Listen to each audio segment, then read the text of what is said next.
Now that you know what it takes to become a PMP and you know the process groups that you want to focus on, let's talk about a strategy. This is a strategy that I've used for years as I've taught the PMP exam prep courses, and it really works for people. And it's talking about passing the PMP exam in 4 weeks. So this is making the assumption that you have the approval, you have that authorization to test letter from PMI, and now you have 4 weeks to prep. And believe me, that is enough time for you to prep to pass the PMP, but it's going to require a real effort on your part. So let's take a look here what you got to do. First off, that you want to create an environment which emulates what you're going to experience in the exam. This means that it is quiet, it's clean. You want to eliminate distractions, no phone, no email, no one interrupting you. So I know that's asking a lot, but if you want to pass the exam for 1 month, for 4 weeks, you can do this. So create an environment that is only for studying to pass the PMP. And notice it's not study to take the PMP, it's studying to pass the PMP. Now there's a 2-hour time limit that I give people to study. That's it. More than that, I just believe your brain turns to mush, and it's just not, it's just not good. Just like if you're training to run a marathon, you wouldn't go out every day and run 26 miles. You would do it in smaller increments. So a 2-hour time limit for study is more than enough. Now that's per study session, of course. Week 1, here's the schedule.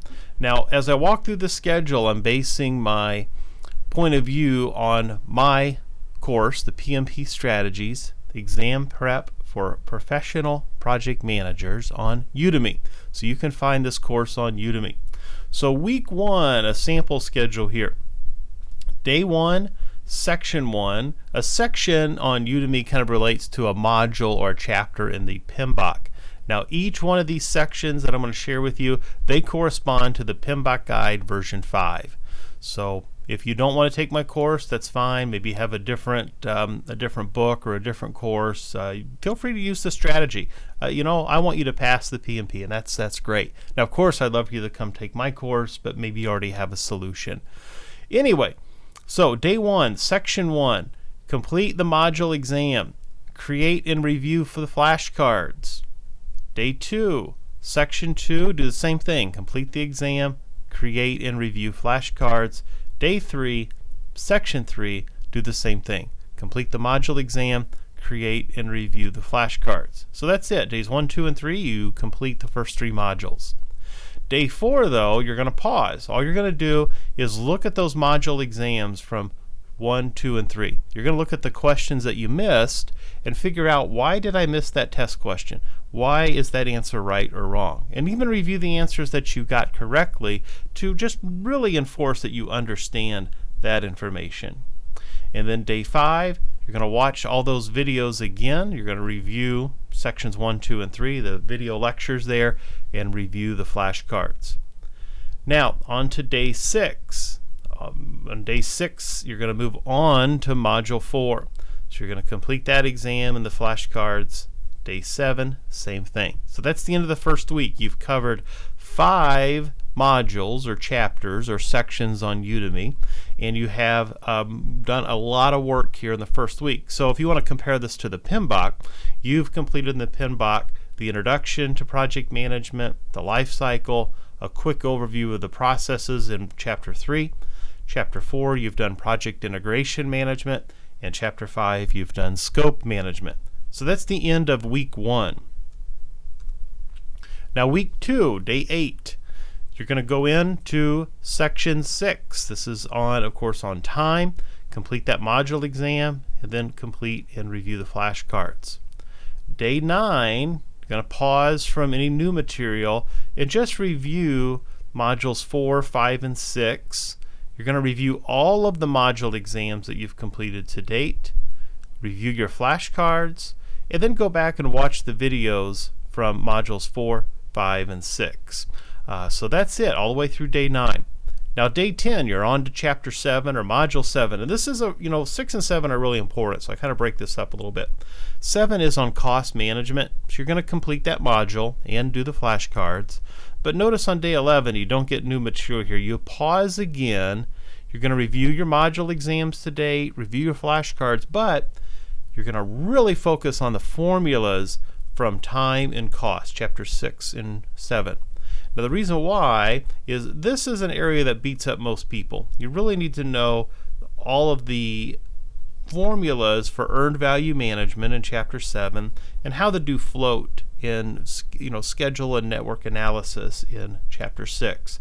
So I have you pause here and really focus on those two activities. Day 12, we move forward in module 8, complete that module exam. Day 13, module 9, and then day 14, 10. So you're moving on here, you're doing quality, HR, and communications. So all the way out to the end of the second week.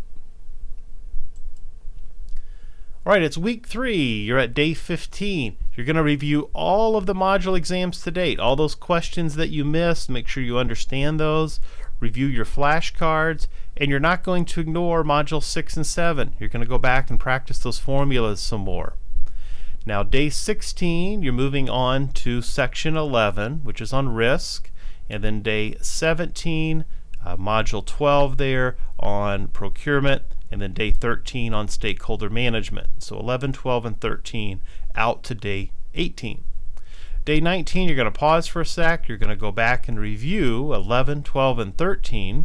Look at all of those key terms to date, all those flashcards you've been creating, and then you're going to watch modules 11, 12, and 13 one more time. Day 20, this is section 14. You're going to complete the module exam, create and review the flashcards, and you're going to download the Code of Ethics and Professional Conduct from PMI.org. That's what Module 14 is. It's a chapter on ethics. It's very short, very easy, but you have to adhere to the Code of Ethics and Professional Conduct as part of your exam for PMI. So we're at the end of week 3. You are going to complete some practice exams. I have 4 100 question practice exams, and you can complete all 4 of them. I kind of leave this up to your discretion. I think 1 or 2 would be fine, but the one that you really want to focus on is exam 1. You want to keep taking exam 1 until you get a perfect score. If you adhere to that 2-hour time limit, that'll probably take up the bulk of your time, but you're just going to keep practicing test questions here. So we have a week to go. Now we're into week 4, day 22. Review all those key terms, and then watch the module videos that you're having the most trouble with. So if you're really stuck on communications or risk or project integration management, go to those specific modules and watch the videos again. So review those chapters or sections. Day 23. You're going to confirm your familiarity with project management documents. So in particular here, remember the planning, all those planning processes that you have a plan for every knowledge area.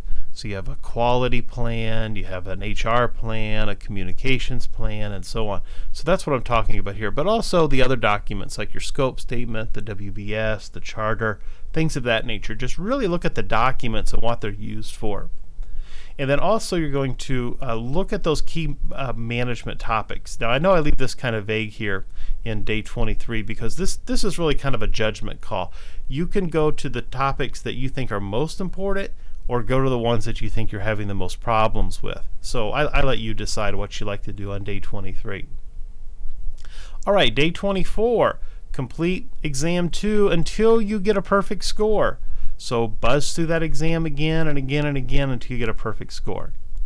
Day 25, all you're going to do on this day is go through your terms, your flashcards, and then all those module exams that you've taken that you may have missed questions on, go back and look at those and make sure you understand why a particular question is right or wrong.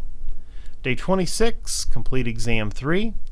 Day 27, that's test day, pass the PMP exam. Go get it done. You can do it. So you have a plan of action now. You're going to apply for the exam.